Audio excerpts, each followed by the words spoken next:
Hey,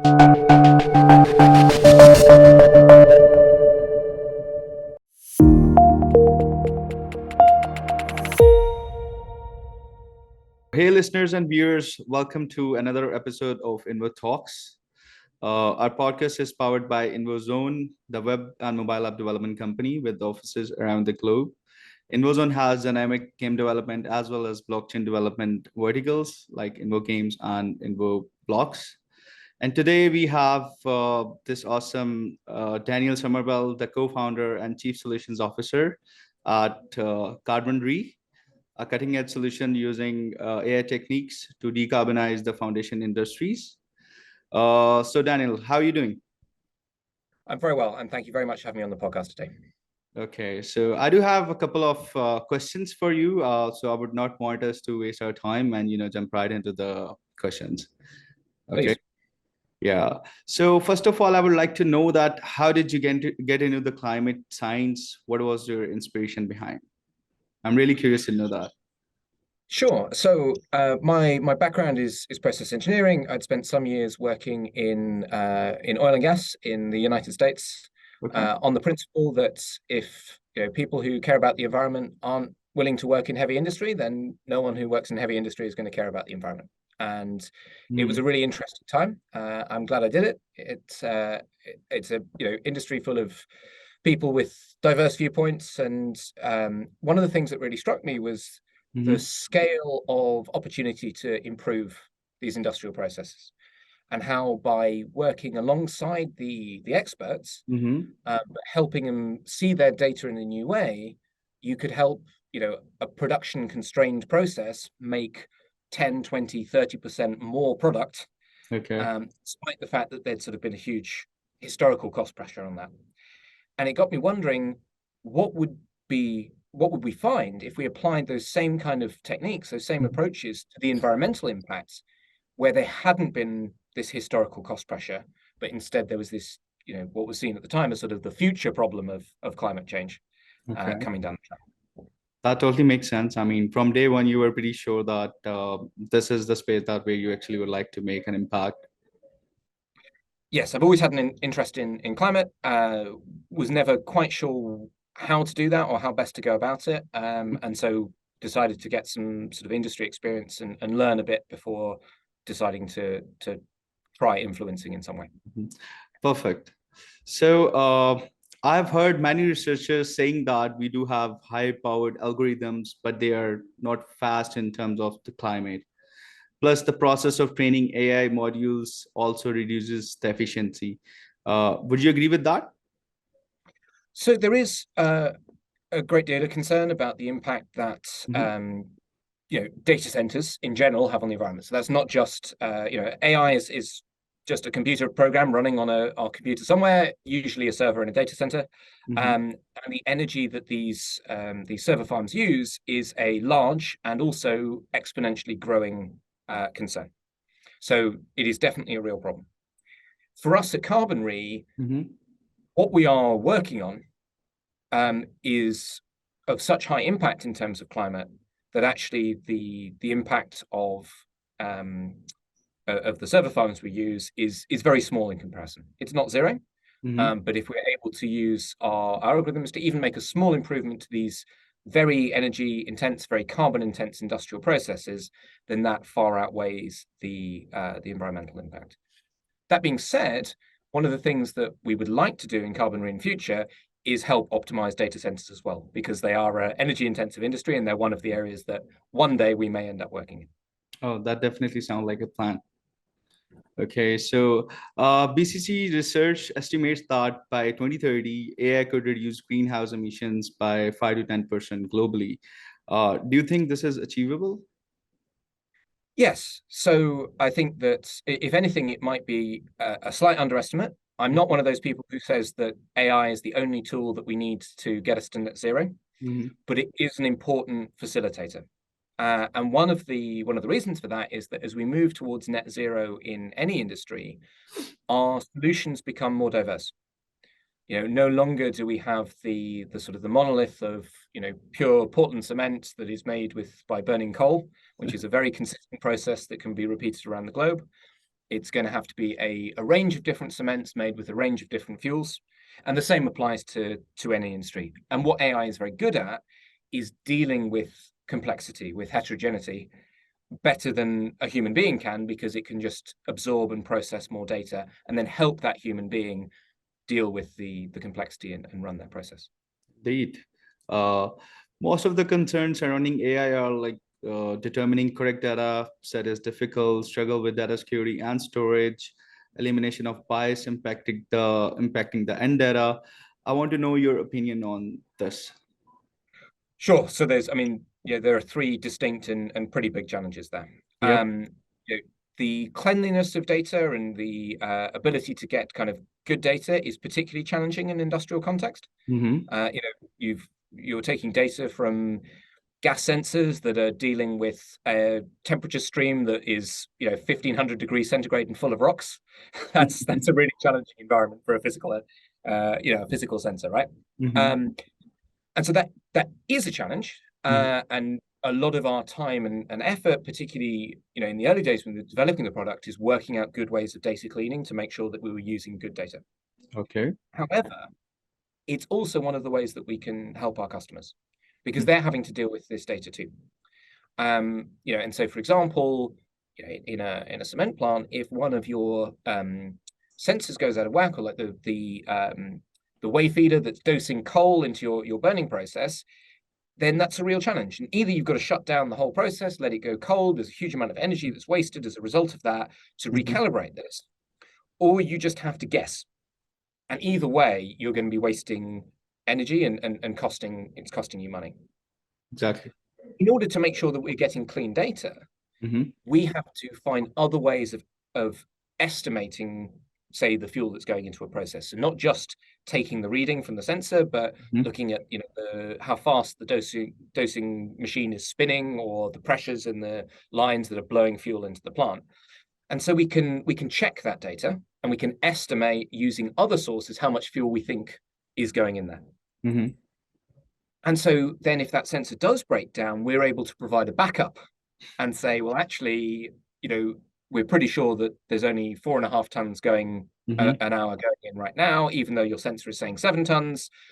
You can keep operating using our number until your next shutdown, and then you can recalibrate without the losses. So it's a challenge, but it's also an opportunity of how we can help the industry get better. All right. So keeping back towards Carbonary, which is changing the industry and has positioned itself as AI-based software, I want to know about the genesis of Carbonary. Sure. So when I left industry, I went back into research to try and answer this question of what would happen if we applied this analytics approach to environmental impact.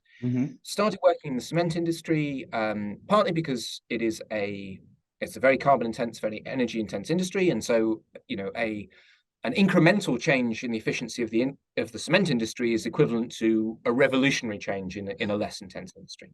Yes. Right? And my work was focused around showing that on a good day, a cement plant can be burning 10% less fuel, and the carbon dioxide coming off that fuel can be 20% lower, because of course they're burning a mix of fuels, some of which are more carbon intense than others. Can be 20% lower than on a typical day. And that the variation between a good day and a typical day is within the control of the operator. It's just too complex for a human operator to be able to manage the competing priorities, to process the data coming in terms of the quality of the feed, the quality of the fuel, enough to be able to proactively manage that variation. They're having to do it reactively. They're having to see how the kiln responds to the changing process conditions and then adapt as best they can. Okay. And so, there was an opportunity there, but the question became, what's the right way of realizing that? What's the right technology? And this is where I met my co-founders of Carbonary, who were working in the artificial intelligence space.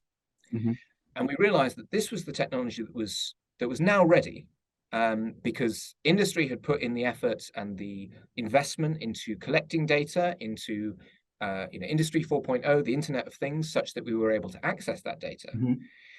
And machine learning and artificial intelligence had improved to the point where machine learning could model these processes in a way that was accurate enough to be useful. And artificial intelligence could start to play with those models and run those models and learn the best strategies for any given situation. Yeah. And so it was the coming together of that opportunity looking for a solution and that solution looking for an opportunity that was the genesis of Carbon Re. All right. So as you have mentioned about your co-founder as well, we noticed that you guys have a robust team such as Buffy Price. She has worked with Amnesty International AI for Climate Partnership. Sharif Al Said Ali, who has also worked with Amnesty, as well as co-chair, a global chair on the future of human rights and technology in World Economic Forum. How did you guys, come together?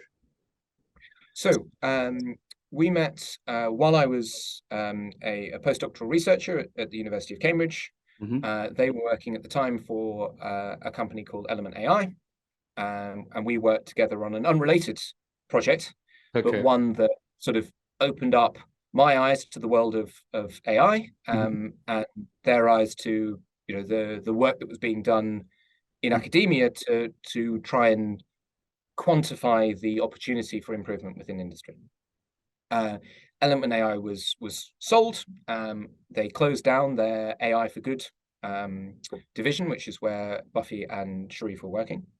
And we decided at that point to take some of the learnings that we'd had in discussions kind of tangential to the project that we were actually working on, and see if we could turn that into a company. All right. So other than the genesis, for our audience and listeners, please tell us how Carbon Re works. In short, everything about Carbon Re, if someone is interested, how they can approach the Carbon Re team.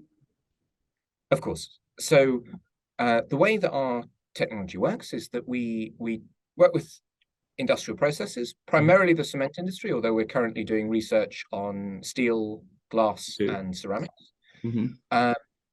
We take historical data from the cement or other industrial plant, and we build a mathematical model of that process using its own data.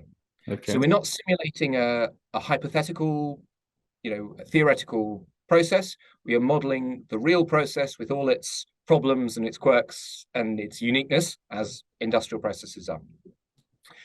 Once we have that model, we can understand how the system responds to any given set of circumstances. So that might be, the quality of the raw material that's coming in, the availability of the different types of fuel and the quality of those fuels as well, and any given set of control positions. Literally the positions of the knobs and levers and dials that the operator is manipulating. We can understand from those what the outcome will be in terms of quality, production, and of course, energy efficiency and the cost of the fuel. What we then do, so that's a machine learning process. Yeah. We then do is we apply AI, and there's a great debate over when computing stops and AI begins. Our working definition is the reinforcement learning approach that we use is AI. And what that does is it is an algorithm that plays with that model for the equivalent of hundreds of years of human time and learns all of the different responses or strategies that it can use to improve quality or production or fuel cost and the trade-offs between those. And the reason that's really powerful is that industrial plants often have competing and changing priorities. So we can help them set the balance between cost of production and volume of production, of maintaining quality while reducing cost. And if there's a switch in the market, so cement plants often find themselves needing to increase production to meet a wave of demand, but then having to throttle back and remain in production, but really try to minimize cost, depending on the market conditions, depending on the economic conditions. That reinforcement learning approach allows us to very quickly train the algorithm, retrain the algorithm to find that strategy for those new set of priorities. And that's one of the advantages of that reinforcement learning approach. We then take those learnings and we feed them back to a human operator. So this is human in the loop. And that's a deliberate decision on our part, because we think the best way to get the most out of AI as it stands is to use it in conjunction with human beings.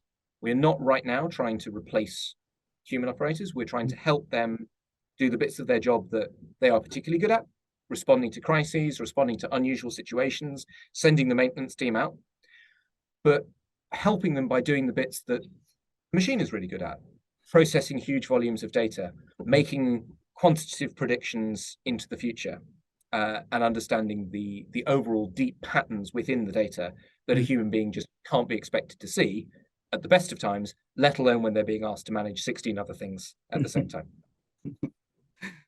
Yeah, that pretty much sums it up. And what about if someone is interested to how they can approach you and your team? Sure. So our website is carbonre.com. We're a small team with a pretty sort of hands-on response. So if people get in touch with us through that website, then we will get back to them pretty quickly. They're also welcome to drop me an email, daniel@carbonre.com. I'd love to hear from them. Perfect. Okay, so for startups out there who want to jump into climate tech space, I want to know, in terms of technology, deploying AI is not something easy. I would like to know the kind of challenges or difficulties in this field that you had faced so far. Sure. I think the real challenge is not necessarily the technology itself, but trying to bring together people who understand that technology and people who understand the problem that they're trying to solve using that technology. And there are very few, certainly there in Carbonre, there are no AI experts who know the cement industry really well, and there's no one who knows the cement industry really well who's an AI expert. Okay. So we have to work together. And we've had customers sort of tell us that they've had AI companies come to them who have really stellar AI credentials, but were asking to be taught the industry. And an entrepreneur, someone who's a tech expert, it's very tempting to do that, but it doesn't work in the real world. You need to find out what the customer's problems are that they want to solve, and then try and work out how best that technology, with its limitations, because it's not perfect, it's not a generalized intelligence yet, how it can best actually tackle those problems to help the customer with what they fundamentally need, not just doing something that's clever and impressive and hoping to get a big Series A investment without a product or without any revenue, because in the market those days are gone. Yeah. So what are the pain points you think that this industry that your technology is serving is mainly because you guys are more focused on the cement industry, and then you are also focusing on the steel and ceramics in the future, as you mentioned? Sure. So these industries are already operating in a very competitive and cost-constrained environment, right? So on the one hand, they are if they can make even a small saving in their electricity or their fuel cost, then that gives them a huge advantage over their competitors. Okay. In addition, they're often constrained in terms of the capital budget that they have, or the operational budget that they have in order to spend on these solutions. So we have to set that balance right. We've gone for an approach that doesn't require any capital investment upfront. We work from the cloud, so we're not installing infrastructure on people's sites. So that's one way of kind of trying to meet them head on. And then there's also the impact of climate coming down the track, the direct influence that will have on the industry in terms of the pressure that they are under to reduce their carbon emissions, but also then the indirect influence, which is that if we are running into a climate constrained world, then in parts of the world there'll be changes in the availability of agricultural residue to use as biofuel, changes in the seasonality of that. So they are already in a very competitive environment, and then being asked to adapt to a changing world. Okay, so before I leave you with all the questions that I had, can we achieve the reality of carbon neutral world with technologies like AI, ML, and data analytics? What are your thoughts on it? So I will be quite candid and say that AI alone will not get us to net zero. Okay. We need the inventors and the entrepreneurs and the people working with new materials and physical technologies and new fuels and carbon capture and storage, Mm-hmm. all of these technologies to get us to a net zero world. But what I'll also say is that we won't get there without AI, because the portfolio of solutions that we need in order to get to that point, and the different priorities and trade-offs and competing KPIs that industry is going to have to manage in order to get to that point, is too much to ask of human operators who are already pushed to the limit. These are very, very highly skilled, Mm-hmm. highly trained people, Yep. and they are already doing everything that a human being can be asked to do. So we have to find ways for AI and similar technologies to help them adapt to that new reality of net zero. Makes sense. Do you think investors, entrepreneurs, especially policymakers, all are on the same page when it comes to implementation of policies? As you have mentioned, that technology alone would not be enough to, bring the change that you want to. I think we're some way away from that yet. And so, what I'd say to other entrepreneurs and technologists out there is that we have to find ways to work within the policies and constraints that will change over time, but also differ according to different regions. Mm-hmm. As the approach that we've taken in Carbonary is, we need to deliver cost savings to our customers. We can't ask them to spend money to save carbon, because that's putting themselves at a disadvantage against their competitors, and then they will lose business to those industries that are not spending money to reduce their carbon impact. Mm-hmm. So that has to be the first thing we do. Okay. But as those carbon trading or carbon taxes, or even Mm-hmm. just policy incentives Mm-hmm. start to affect, then those customers that have adapted the new technologies, that have got the flexibility that AI gives them, will be in a much stronger competitive position than those companies that haven't. Definitely makes sense. Uh, Coming back to I asked about how did you guys come up together with the team, and you pretty explained that part well. Did you guys first go with an MVP, or did you guys like hire more developers or build this product in-house? What did you do exactly? Sure. So we started with an MVP, Okay. and that's the nature of startup life is that you can never build everything you want, and you have to build that proof of concept, and you have to show people, both Okay. customers and investors, that you can do at least some of what the technology is capable of. Mm-hmm. So our first product, rather than accessing live data from a cement plant, we were getting data from the previous 24 hours. We were making recommendations for the next 24 hours, Okay. and then feeding those to the human operators. So, it was a longer period that the recommendation was for, which was a modeling challenge.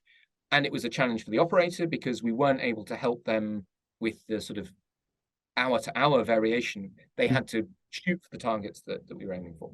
So that was challenging, but it was very successful. So the coal consumption at the plant that we were working with, which is a Mm-hmm. plant, I can't name the plant in question for Okay. confidentiality reasons, but it was a plant in India. The coal reduced by 8%, Okay. which was a huge change between before the start of the trial and after the start. And of course, a lot of credit there goes to the operators who sort of worked with us in using that technology and sort of proving it out. But it was also a big win for us in terms of being able to show that this technology can help in the real world, Mm-hmm. even when done on a shoestring. Uploading Excel sheets in the middle of the night, it can help deliver results that are really significant for the industry that we're trying to help. Okay, so and what was the AI models or the technology that you used to build the software from scratch? Sure. So that's in the early stage of this software development, the real challenge is getting the machine learning model of the Mm-hmm. plant right. And one of the great challenges with machine learning is you can only start building the product once you've sold the product, right? You have to have access to your customers' data before you can start building the model of their process. Exactly. And of course, all of your costs, or most of our costs, are associated with the time and effort taken to build those models. Right? Clean the data, develop the models, validate the models. And so that's, that was really sort of the starting challenge, was being able to predict, okay, if this plant, reduces its, post-combustion oxygen under these conditions and increases its kiln split under those conditions, it will get a benefit in terms of burning less fuel. So understanding those relationships based on the data from that real plant, as opposed to sort of a hypothetical simulation, which was the background that I'd come from as a process engineer. Right. So what are your goals for the coming year? Because we are just around the corner. This year is about to end. So what are your goals for 2023? Or let's say that where do you see Carbon Re in next 4 to 5 years? So earlier this year in September, we closed our seed round. So we raised 4.2 million pounds sterling. That's allowed us to expand our team, particularly in the the machine learning and the software engineering side. And the challenge here now is to scale.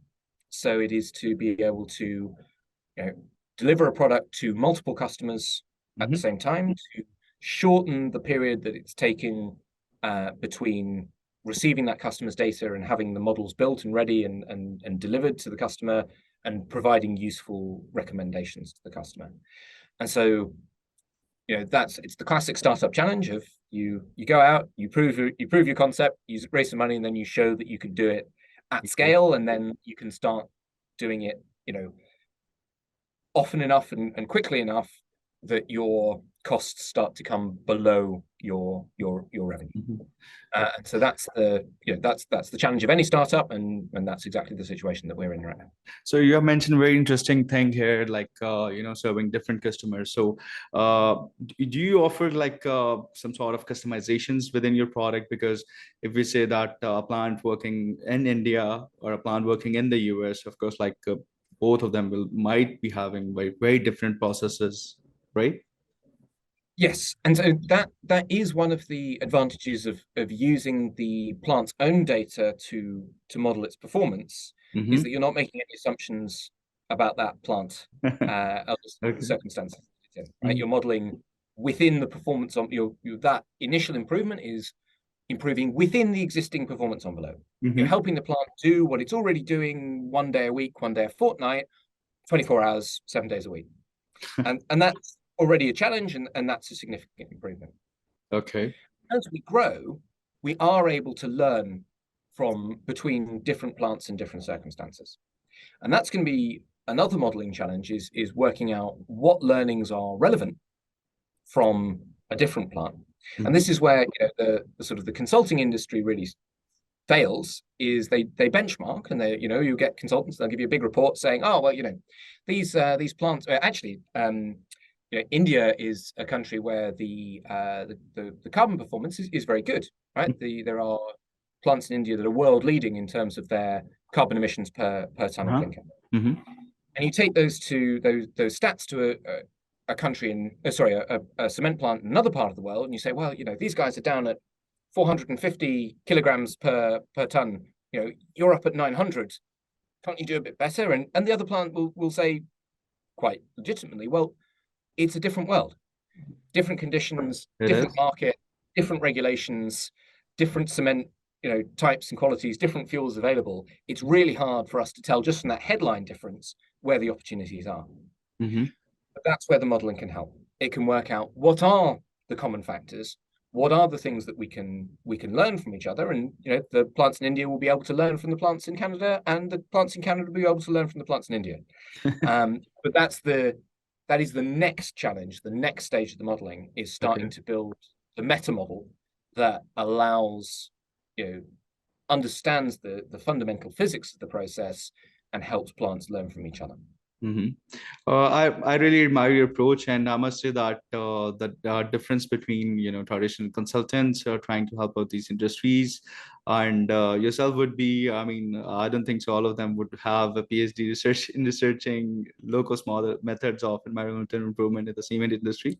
So as you are, so you were like I mean, from the there are a beginning, lot you of were there are a very. lot of people out there who have really excellent hands-on experience in the cement industry, right? And that is invaluable. And in fact, we have one of the things that we've done, even as an early stage startup, is Mhm. hire 2 cement process engineers, so we have that expertise in-house, so that the research has its value and has its place, Mhm. but that hands-on experience of the industry is also something that we think is really important and something that we've invested in bringing into the company even very early doors.